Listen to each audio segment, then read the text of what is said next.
नमस्कार साथियों, आइए आज आपको मिलवाते हैं राहुल परिवार से।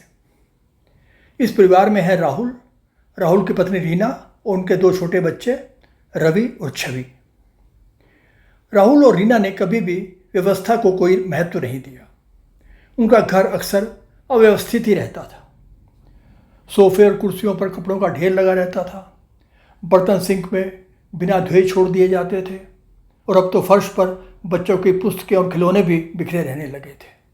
पहले तो ये सब अव्यवस्था उन्हें हानि रहित लग रही थी। परिवार के सदस्य गंदगी के आदी थे और उनको लगता था कि उनके व्यस्त जीवन का एक हिस्सा मात्र है। परंतु समय के साथ साथ उन्हें इसके नकारात्मक प्रभाव दिखने लगे। दिन का सबसे चुनौतीपूर्ण हिस्सा होता था सुबह का समय। अव्यवस्था के बीच बच्चों को अपनी स्कूल यूनिफॉर्म और किताबें ढूंढने में संघर्ष करना पड़ता, जिसके परिणाम स्वरूप लगातार भागदौड़ और देरी हो जाती थी। राहुल अक्सर अपनी कार की चाबियां नहीं ढूंढ पाता था, जिससे उसे काम पर जाने के लिए देर हो जाती थी और इस सबका स्वाभाविक परिणाम होता था तनाव। अव्यवस्थित रसोई का भी दुष्परिणाम हुआ। बिना धुले बर्तन और बिखरी हुई रसोई के कारण खाना पकाना एक बोझिल काम बन गया। अक्सर वे लोग रेडी टू ईट और फास्ट फूड पर निर्भर रहते। इसका क्या परिणाम था? नेचुरली खाने की आदतें बिगड़ी और अनावश्यक खर्चे भी बढ़ गए। जैसे जैसे अव्यवस्था बढ़ती गई वैसे वैसे परिवार के सदस्यों के बीच तनाव भी बढ़ता गया। अक्सर खोई हुई चीज़ों और जिम्मेदारियों को लेकर बहस छिड़ जाती, जिससे एक साथ बिताने के लिए उनके पास क्वालिटी टाइम नाम की तो कोई चीज़ ही नहीं बची। स्कूल में बच्चों के प्रदर्शन पर भी असर पड़ा, क्योंकि वे अराजक माहौल में ध्यान केंद्रित नहीं कर पाते थे। परिवार के सामाजिक जीवन पर भी असर पड़ा। वे अपने दोस्तों और रिश्तेदारों को आमंत्रित करने में झिझकने लगे। एक दिन रीना अपनी एक नई सहेली के घर गई। वहां पहुंचते ही उसने जो व्यवस्थित और साफ सुथरा घर देखा, उसे अपराध बोध की पीड़ा महसूस हुई। उसे अपने अव्यवस्थित घर के विषय में सोचकर ही शर्म आने लगी। अब देखिए प्रकृति भी कैसे कैसे खेल करती है। बातचीत के दौरान रीना की सहेली ने उसे यह वर्कबुक दिखाई, जो उसने अपने बेटे के लिए एक दिन पहले ही खरीदी थी। रीना की नज़र पेज 56 पर अंकित हमारी आज की टिप पर पड़ी। चलिए हम भी देख लेते हैं क्या थी वो टिप। आपका वातावरण आपका मूड सेट करता है। एक प्रेरक वातावरण आपको प्रफुल्लित रखता है। अपने आसपास की अव्यवस्था को दूर करें और आप पाएंगे कि अव्यवस्था आपके जीवन से भी विदा हो रही है। बेकार की चीजों से छुटकारा पाएं। चारों ओर देखें और वह सब कुछ फेंक दें जिसका आप उपयोग नहीं करते हैं, और आने वाली बेहतर चीजों के लिए जगह बनाएं। यह आपको अधिक शांतिपूर्ण और रचनात्मक महसूस करने में भी मदद करता है। क्या आपको मालूम है कि इस टिप को पढ़ने के बाद रीना ने क्या किया? हम अभी रीना के साथ ही रहेंगे, जानेंगे उसके अगले कदम के विषय में अपने रिमाइंडर के बाद।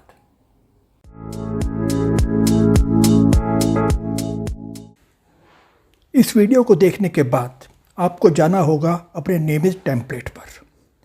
यदि आपने वो टेम्पलेट अभी तक डाउनलोड नहीं किया है तो नीचे डिस्क्रिप्शन में दिए गए लिंक से डाउनलोड कर लें, या वैसा ही चार्ट प्लेन पेपर पर या अपनी नोटबुक में ड्रॉ कर लें, जैसे भी ठीक लगे।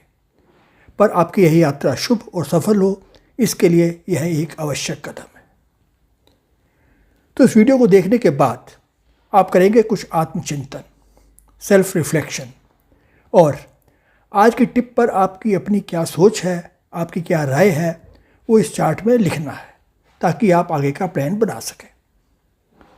प्लान में आपने टिप से आगे बढ़ते हुए उसे अपने एक्शन स्टेप्स में कन्वर्ट करना है। यह समझना भी आवश्यक है कि टिप तो एक होगा, परंतु उसके लिए उठाए गए कदम बहुत से हो सकते हैं। आपके लिए क्या उपयुक्त होगा, यह निर्णय केवल आप ही कर सकते हैं।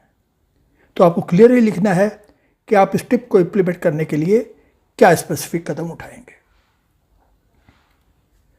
अगला स्टेप है आपका लक्ष्य, यानी टारगेट। आप यह कदम उठाकर कहाँ पहुँचने का लक्ष्य रखते हैं। कहने की आवश्यकता नहीं है कि यह माइलस्टोन बहुत क्लियर और स्पेसिफिक होना चाहिए। अब कहाँ पहुँचना है यह तो निश्चित हो गया, पर कब तक? यदि इसकी कोई तिथि नहीं होगी तो आपके टारगेट का कोई मतलब नहीं रह जाएगा। तो आपको एक निश्चित तारीख तय करनी होगी। और अंतिम सेक्शन है समीक्षा, रिव्यू और आगे की कार्रवाई। यह आपको भी नहीं भरना है। आप कुछ समय बाद यहाँ पर वापस आएंगे अपनी प्रगति देखने के लिए। और जब आप अपना टारगेट अचीव भी कर लेंगे तो भी यह आवश्यक नहीं है कि यात्रा के चरण का अंत हो गया, जब तक आप स्वयं ऐसा निर्णय ना लें।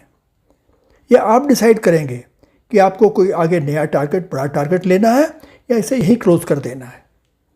तो समय समय पर आप अपनी प्रगति की समीक्षा करेंगे। ये निर्णय आप स्वयं करेंगे, ऑटोमेटिक नहीं होगा।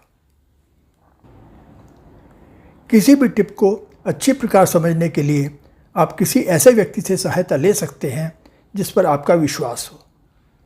यदि यह संभव नहीं है तो भी चिंता की कोई बात नहीं। अपने प्रश्न, अपनी शंकाएं वीडियो के नीचे कमेंट सेक्शन में जाकर लिखिए निसंकोच। आप सभी के प्रश्नों का उत्तर देने की पूरी कोशिश की जाएगी। और यदि आपको लगता है कि कोई टिप आपके लिए एप्लीकेबल नहीं है या आप उस पर कोई विशेष योजना, कोई स्पेसिफिक प्लान बनाने की स्थिति में नहीं हैं, तो बस पहला सेक्शन इस टिप पर मेरी समझ और विचार में अपने विचार भरें और आगे बढ़ जाएं। क्योंकि हो सकता है यह टिप आपके लिए आज प्रासंगिक ना हो, परंतु भविष्य के गर्त में क्या छिपा है यह तो कोई नहीं जानता। वैसे भी अपनी यात्रा में अक्सर आपको पीछे मुड़कर देखना चाहिए और अपने पहले के कार्यों की समीक्षा करनी चाहिए और संशोधन करना चाहिए। इसलिए ज़रूरी है कि प्रति सप्ताह कम से कम अपनी समझ और विचारों को रिकॉर्ड करके ही आप आगे बढ़ें।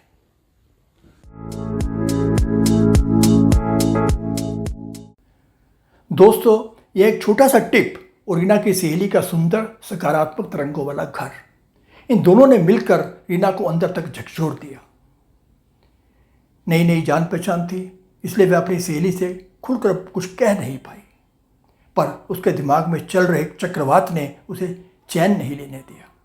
उसने राहुल के ऑफिस से लौटने पर अपनी चिंता साझी की। राहुल भी वर्तमान स्थिति से संतुष्ट नहीं था। तो आगे बढ़ने के लिए एक व्यवस्थित तरीके की तलाश में वे इंटरनेट पर गए और एक वेबिनार की रिकॉर्डिंग ढूंढने में सफल हुए। उन दोनों ने साथ बैठकर उस छोटे से प्रोग्राम को देखा। आइए हम भी समझने की कोशिश करते हैं कि उन्होंने क्या देखा।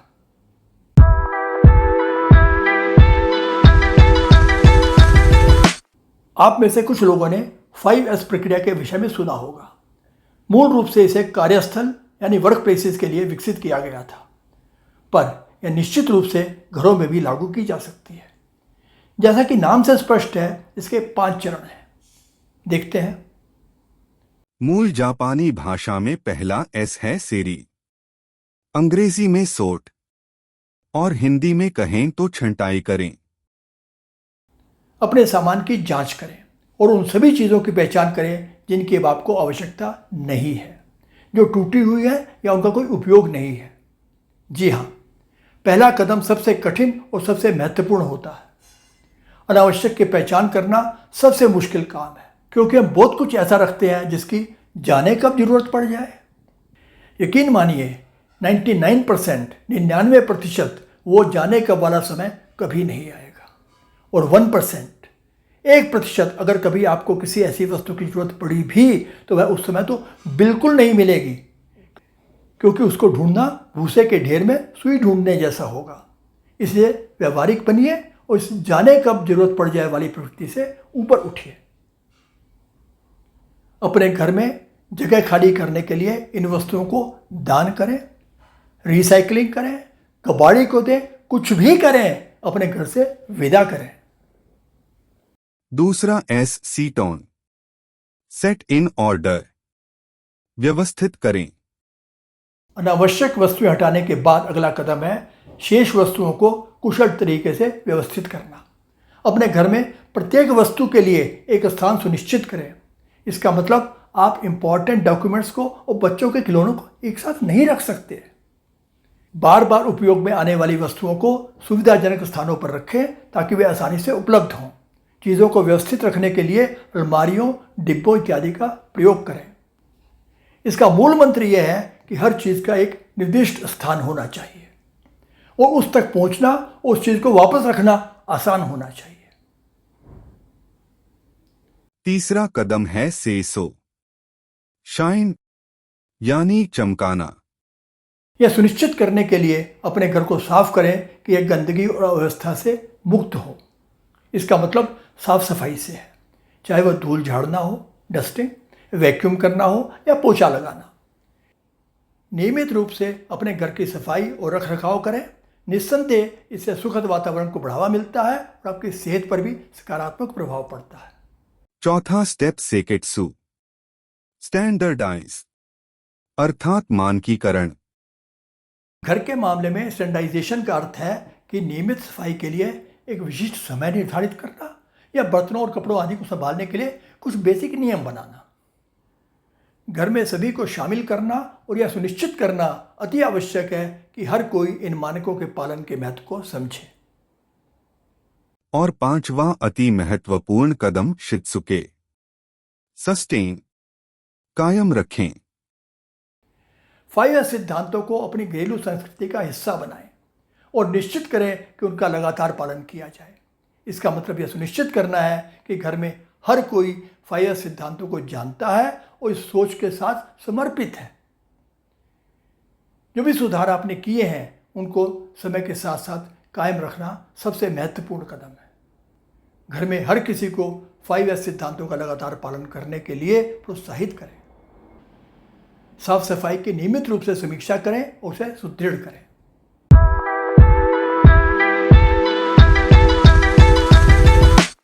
इस छोटी सी रिकॉर्डिंग ने राहुल परिवार के लिए एक वेकअप कॉल जैसा काम किया। वे इस दिशा में कार्रवाई करने के प्रेरित हुए।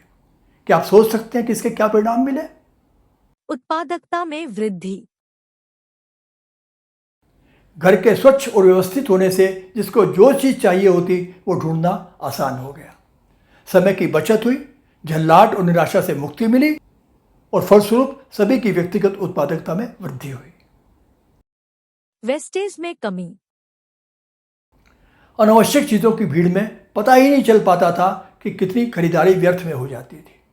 चीज होते हुए भी जब समय पर नहीं मिलती तो और खरीद ली जाती थी। 5S अपनाने से इस पर बेहतर नियंत्रण हुआ और पैसों की जो बचत हुई सो अलग। तनाव कम हुआ और मानसिक शांति में वृद्धि हुई। एक स्वच्छ और व्यवस्थित घर में उन्हें अधिक शांतिपूर्ण और आरामदायक वातावरण मिला। तनाव में कमी आई, मानसिक शांति मिली और सभी को अपने घर में समय बिताने में अधिक आनंद मिलने लगा। बढ़ी हुई सुरक्षा मिली। बिखरे हुए खिलौनों या अन्य सामान की वजह से ठोकर खाना या फिसल जाना एक आम बात थी। सोफे पर बैठते हुए सुई या किसी अन्य ऐसी चीज से सामना होने की पूर्ण संभावना बनी रहती थी। राहुल परिवार ने महसूस किया कि उनके स्वच्छ और व्यवस्थित घर में ये सब संभावनाएं बहुत कम हो गई। बेहतर मनोबल।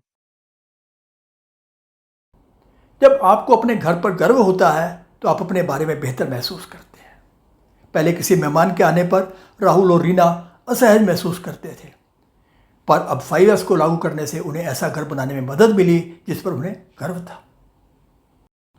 दोस्तों, अगर संक्षेप में कहें तो जैसे ही अव्यवस्था दूर हुई एक परिवर्तन हुआ। सुबह सुखद हो गई, वातावरण स्वास्थ्यप्रद हो गया और साथ में गुणवत्तापूर्ण समय बिताना अधिक आनंददायक हो गया। यही नहीं, उनके व्यवस्थित घर का प्रभाव राहुल के कामकाजी जीवन पर भी पड़ा। घर के तनाव से मुक्त राहुल को मन लगाकर बेहतर काम करने से अपने कैरियर में आगे बढ़ने में भी मदद मिली। बच्चों के स्कूल के प्रदर्शन में भी सुधार हुआ और उन सब ने यादगार पलों को बनाते हुए दोस्तों को आमंत्रित करना शुरू कर दिया। स्वीडन के एक प्रसिद्ध लेखिका हुई है एस्ट्रिड लिंडग्रेन। उनकी प्रतिबद्धता, उनका कमिटमेंट तो देखिए। वे कहती हैं, मुझे मरने से कोई परेशानी नहीं है। मैं खुशी से ऐसा करूंगी, लेकिन अभी नहीं। मुझे पहले घर साफ करना होगा। क्या बात है। व्यवस्थित और गंदे घर में मरना भी पसंद नहीं है इन्हें।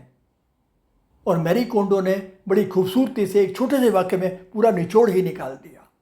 सफाई का उद्देश्य सिर्फ सफाई करना नहीं है, बल्कि उस वातावरण में रहकर खुशी महसूस करना है। साथियों, आपको क्या लगता है इस रास्ते, इस सोच के विषय में? अपने टेम्पलेट में लिखिए और एक शांति और खुशी से सराबोर रास्ते को चुनते हुए आइए चलें शिखर की ओर। आपसे अनुरोध है कि इस वीडियो को लाइक करें, अधिक से अधिक शेयर करें और चैनल को सब्सक्राइब अवश्य करें। तो अगली मुलाकात होगी वही अगले शनिवार को, समय वही रात 8:30 बजे। तब तक के लिए नमस्कार।